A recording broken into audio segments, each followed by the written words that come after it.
There's much to talk about. Let's get to our panel. John Sitilides is with us here in Washington. He's a global risk analyst and a consultant to the U.S. State Department. Joining us from Ramallah is the former spokesperson for the Palestinian Authority, Noor O'Day. With us from Tel Aviv is Yossi Mechelberg. He focuses on the Middle East as a senior research fellow with Chatham House and heads the International Relations Department at Regent's University, London. And Daniel Sower is the Academic Director of Conflict Management at the Johns Hopkins School of Advanced International Studies, right here in Washington, D.C. Thanks to all of you for joining us. Daniel, let me start with you. You are the conflict management expert. And if we look at what's going on in the Middle East, let's look at what happened today. We had the United States open an embassy in Jerusalem, just a few miles away. We had major demonstrations, dozens of Palestinians killed, thousands injured. What do you make of what you see there? Well, this is a gigantic contrast, but both arise from the same conflict. The Israelis have wanted embassies in Jerusalem for a long time. President Trump has conceded that with no quid pro quo whatsoever. And that, of course, will arouse a great deal of opposition on the Arab side.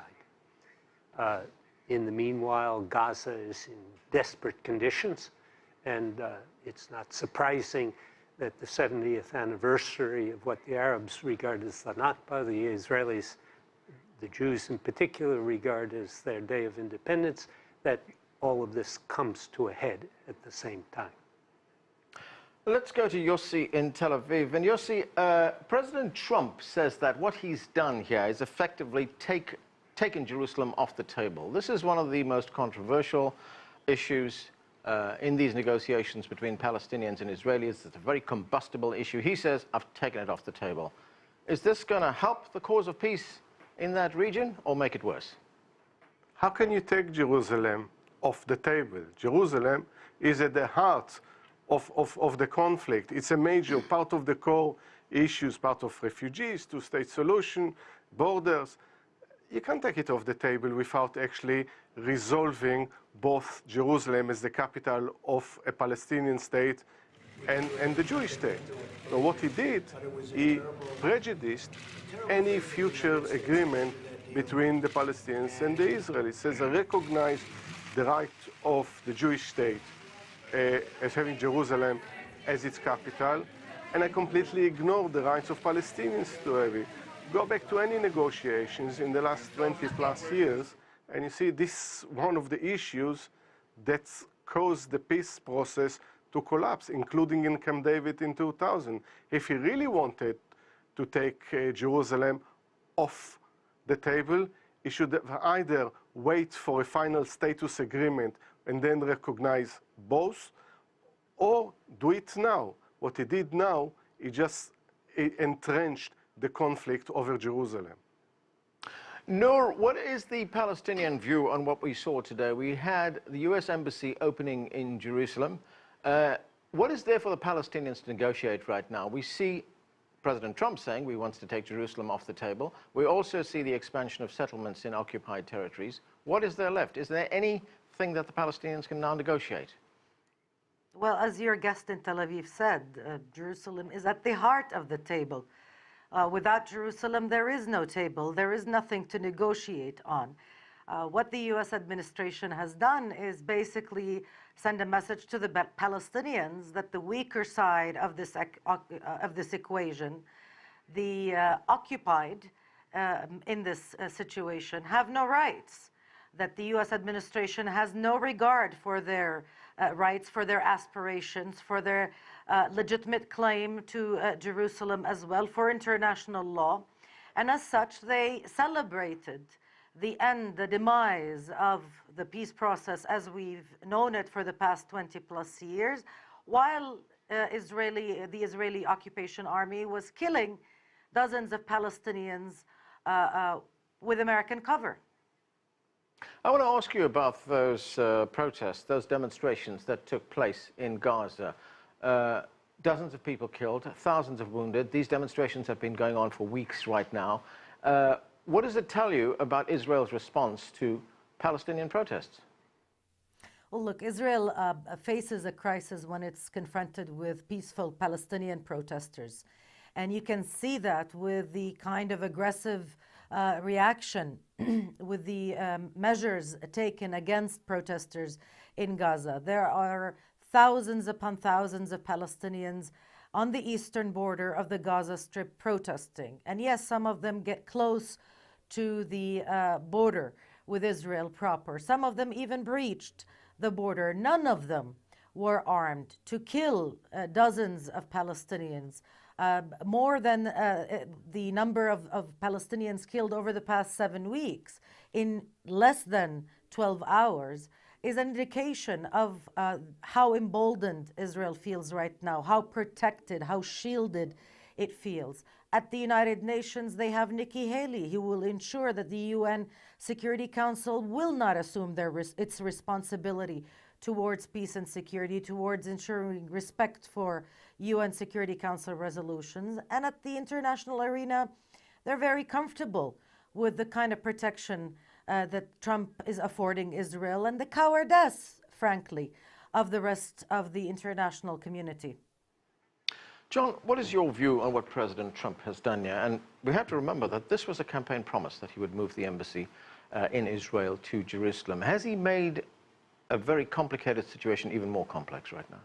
He's followed through on the promises made by Presidents Bill Clinton, George W. Bush.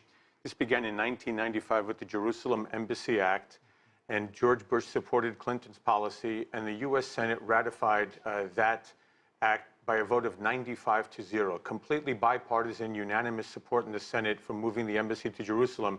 They just chose to follow the 6-month waiver that was embedded in the legislation so that it was never actually implemented. And even President Obama, who may not have specifically supported that legislation, called Jerusalem the capital of Israel. And so Donald Trump had made very clear in 2015 and 2016 that he would be implementing this policy. There's been several years of preparation from all sides. And I think the very unfortunate part here is the call by the Prime Minister of Gaza, Prime Minister Sinwar. Several weeks ago, he called on the Arabs of Gaza, the Palestinian people who need desperately for a decent life and a decent opportunity, and instead have the Hamas government building tunnels and repurposing resources and turning them into weapons and sending them out to the border with Israel, where the IDF has been making very clear they will not allow for the border with Israel to be breached and any attacks made on Israeli security, infrastructure, or the population. This is a horrific situation that's been unfolding, and almost all of the blame really lies at the feet of the Hamas leaders. We have heard those arguments before. The counter to those arguments is that... That's very convenient. Huh? Right. Go ahead, Nuruddin. You want to say something? It's very convenient to blame the victim, and there is no Prime Minister of Gaza, just to correct your guest over there in the studio. The fact that Palestinians are protesting inside their territory against the siege laid to 2 million Palestinians by Israel against international law, against the denial of their rights, and that Israel has the audacity to blame them for their own deaths, and to have people peddle these talking points and market them without batting an eye is really astonishing. You're basically finding excuses for grave violations of international law, violations that have been condemned unanimously and across the board by all self-respecting human rights organizations inside Israel and across the world.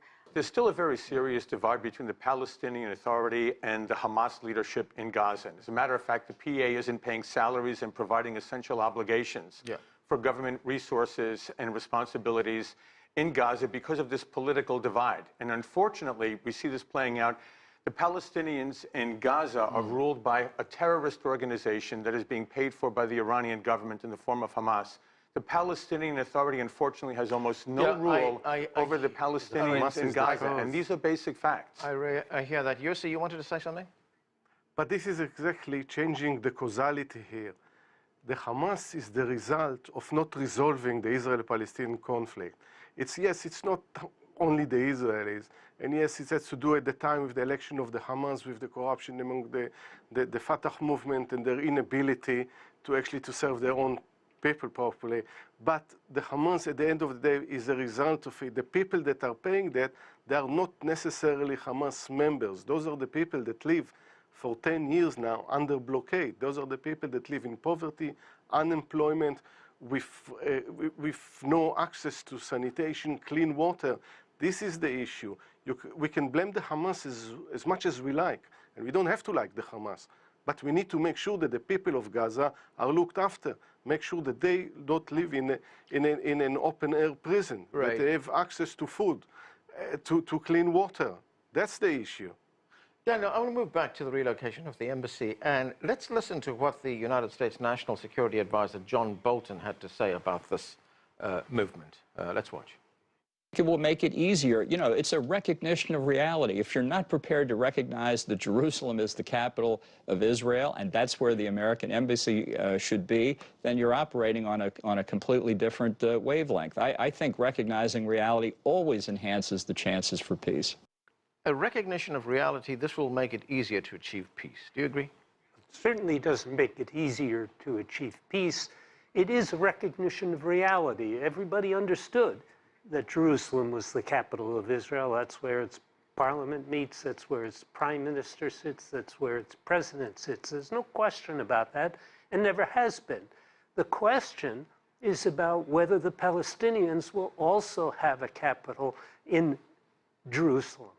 And that issue is not helped by what the Americans did, because they did it in a very unbalanced way. So are you saying that what we have seen today in Jerusalem is not a done deal, that this is still open to negotiation? No, it's a done deal that the American embassy will be in Jerusalem and presumably in that place. What's not a done deal, and which can't be a done deal with unilateral action by the Israelis, is whether there will be a Palestinian capital also in Jerusalem. Whether Jerusalem will be divided or a unified city is still in doubt. There's a lot that still has to be settled. And this move of the American embassy, who cares where the American ambassador sits, frankly? I don't care, and I suspect he's been sitting there for quite some time already.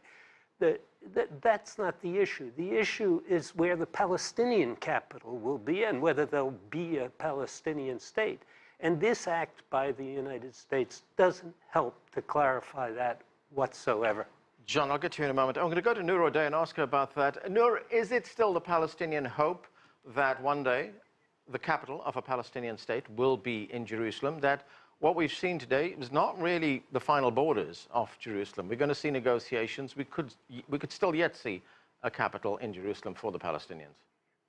Well, Anna, the Palestinians have absolutely no doubt that regardless of what this American administration says or does, Jerusalem is an integral part of Palestinian history and the Palestinian nation. We are there on the ground in Jerusalem. We've been there for thousands of years, and we're not going anywhere. Peace will not come to this tormented land without an actual solution based on minimum justice. And minimum justice would require that Jerusalem is the capital of two states, Israel and Palestine. The Palestinians have long proposed that this city remain open and undivided, shared by an independent Palestine and an independent Israel. Trump has complicated that. The presence of this extremist right-wing government in Israel makes it very difficult and certainly nowhere near implementation. But I don't think that there is a Palestinian who can envision a future of dignity and freedom without Jerusalem. It is just an impossibility. All right, what is your view on that, John? Because we also have to remember that Israel has claimed sovereignty over the entire city. That's correct, as of today. But I think what I'm hearing from some of my co-panelists is partially correct in that this is still going to be an open issue for negotiation, and the Israelis know that there's going to be some type of a division of Jerusalem politically in order to be able to bring the Palestinians to the table. But I think also if we heed the words of the Saudi Prince bin Salman, who called on the Palestinians themselves to begin to more energetically embrace a process for negotiating a solution to this very, very difficult situation dating back decades, and really offer the Palestinian people the kind of promise, the kind of opportunity, the kind of lives that they deserve. That's still very much in the cards. So this is where the embassy is today. This is where Jerusalem is today. The final status is still to be resolved between the Israelis and the Palestinians. Yossi, what is your view on this? There was an Egyptian analyst who was writing in Foreign Policy magazine, and he says that with this embassy move, President Trump has effectively killed his own peace process. Well, I'm not so sure there is a peace process to kill. We first need to see there is any peace process to begin with. But let me take you back to what John Bolton said, and tell you that the first time in my life I actually agree with John Bolton. He said, let's recognize reality. If you want to recognize all the realities, there are Palestinian people that don't have a state. Why the United States won't recognize Palestine as an independent state? Let's recognize reality. There are 5 million people registered with UNRWA as refugees. Let's deal with this reality that it can be just and fair for 5 million people to live under these conditions. So there are multiple realities need to address. And let alone what the previous speaker said about Jerusalem also is the capital as an open city, not building walls between West and East, but as capital of both as an open city to everyone in the world. So if you want reality, why such a specific reality? Now, we are waiting for a Trump plan for more than a year now. And every time we say, oh, there's going to be a plan, there's going to be a plan, and when they say their plan, say we're not going to show anyone. We need to see what is the plan, what it is based on. Is it actually a sustainable, just for everyone plan that can bring the Israeli Palestinians around the table? Or if the indication what we saw today, which is a unilateral, one-sided one, I think he can spare us his plan altogether. Daniel, there was a reason all the other previous presidents did not move the embassy to Jerusalem. They did not want to complicate efforts before a final status was reached on the city, on Jerusalem itself. And I'm wondering, to what extent was this move by President Trump an effort to score political points with his domestic base here? In other words, is this less to do with Israel and more to do with Trump satisfying his political base? That's the only reason I can think of that's rational for doing this. And it's quite clear that parts of his political base support this move. I hasten to add that it's not the Jewish part of his political base that necessarily supports it. There are some leading Jewish figures who Sheldon Adelson in particular, who likes this idea. But the bulk of the American Jewish community does in fact vote mostly Democratic and is opposed to this move. The constituency that really likes this is the Christian evangelicals. And they're strongly supportive of it.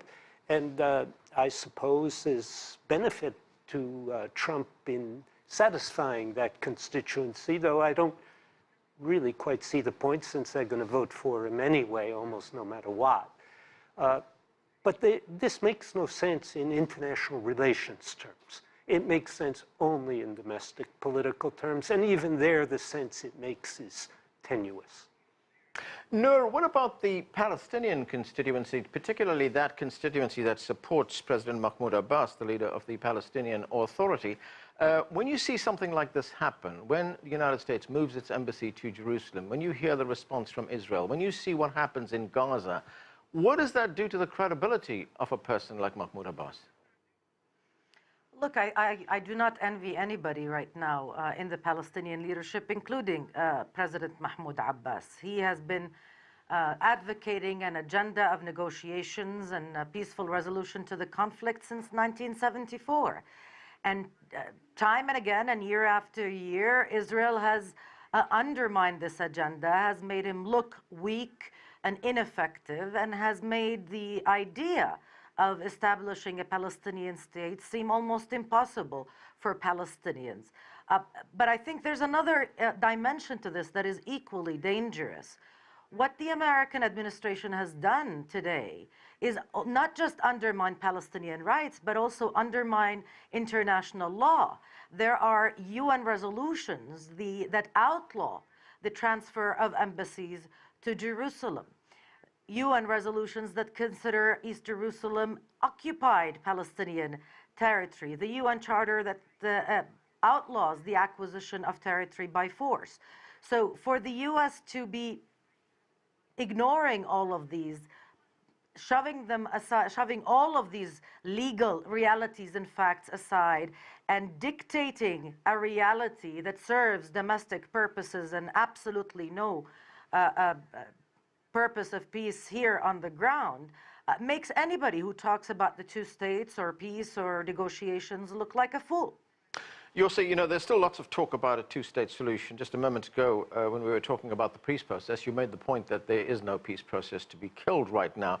Yet there are politicians, senior politicians here in the United States, who believe that there still is a possibility of a two-state solution. This was what the Republican senator, a very senior senator here, a very senior politician, Lindsey Graham, this is what he had to say on American television over the weekend. Let's watch. No, because it can't be. If you had one state that was Jewish in nature, eventually you'd have to have some kind of apartheid where Arabs and Palestinians couldn't vote. Two states means a Jewish state with an Arab component, a Palestinian state living in dignity side by side with Israel. The problem is the Palestinians are divided. You have Hamas controlling Gaza, the Palestinian Authority controlling the West Bank.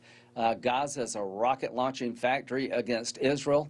Until the Palestinians reconcile under one flag, there will never be peace. Right, and you see, when the senator said no there, he was answering the question on whether he believed that the two-state solution is dead. What is the view in Israel? Do Israelis still believe, at very senior levels of government, that there is the possibility of a two-state solution? I think we need to separate between the government, which I don't think there are many people there not only believe that want a two-state solution. Every act that they do, including the expansion of the settlement, points towards trying to hinder a two-state solution. Or if you look at public opinion polls, there is still around half of the population, probably more, if you set certain criteria that would support a two-state solution. When I say there is no peace process that we lead, it's not because I don't think that there should be a two-state solution. Probably if you compare it to any other solution on the table or potentially, this is still, I think, the only one that is viable. But without leadership, that can lead towards it. And yes, the Palestinians need a different leadership that is united. The Israeli needs altogether a different leadership. Without this, and working from bottom up, and have grassroots organizations that push towards that, it's not going to happen. And we need also an international community that is engaged. If there is no leadership from the United States, should come leadership either from Europe, the United Nations, because at the end of the day, the events that we see today in Gaza, it's a tragedy that was waiting to happen. And when commentators kept saying that, you know, there must be some urgency towards building a peace, everyone ignored and said the situation is sustainable, and here are the results today. Very quickly, John, I've got 15 seconds, unfortunately. Will there be a two-state peace solution? We pray that eventually there will be, but as the gentleman just stated here, political leadership is required here. I think you have a more responsible leadership, relatively speaking, in the Palestinian Authority. And notice that you don't have any of this kind of border breaching happening along the Palestinian Authority's borders with Israel. It's all coming out of Gaza. And if we don't recognize the nature of the leadership of Hamas, paid for by Iran, engaging in terrorist activities nonstop against Israel, then the Palestinians can't be united to be able to work at a peace plan with the Israelis. You mentioned something, and Daniel, I'm just going to stretch the show a bit to get your view on this. Is there a role for another major power, perhaps the European Union, to enter into what is going on in the Middle East now, to act as a broker? Look, the role of the United States was not really to act as a broker. It was to deliver Israel to a solution that it might not otherwise accept. So you can't do without the United States. Sure, you might have the Europeans or others involved in the mediation process, but in the end, you're going to require the United States to deliver Israel. Okay, we're going to have to leave it there. Thanks to all of you for being with us. That's it for this edition of The Heat. I'm Arnold Naidu in Washington, D.C. Thanks for being with us.